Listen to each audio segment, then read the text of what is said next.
The Magnificent Mile is filled with a lot of interesting stops. One interesting place to see is the American Writers Museum. We spoke to the president of the museum to find out more about it. American Writers Museum is a interactive multimedia space that's meant to celebrate great American writers. The museum features a section specifically on people who made a difference in Chicago.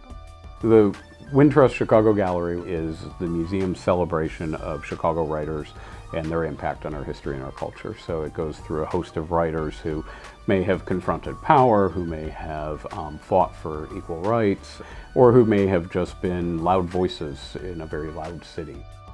The museum may allow people to learn about Chicago writers, but it also allows the people of Chicago to become their own writers.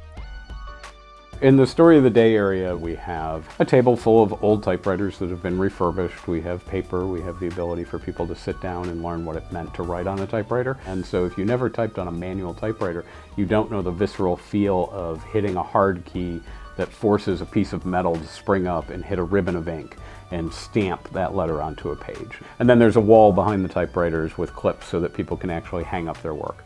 And we've collected thousands of sheets of paper with poems and stories and letters that people have left behind for others to read. Not only that, but the museum also contains a special gallery for younger visitors.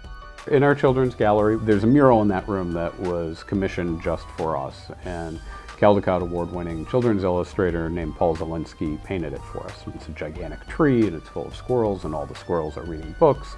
And he recreated the first edition book cover of each book meticulously in the mural. And then he also made a subtle reference between each squirrel and the book that they're reading.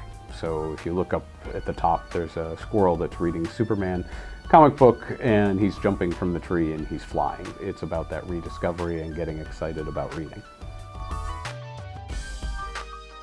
Now that you've heard a little bit about it, you may wonder what makes this place so special to the Magnificent Mile.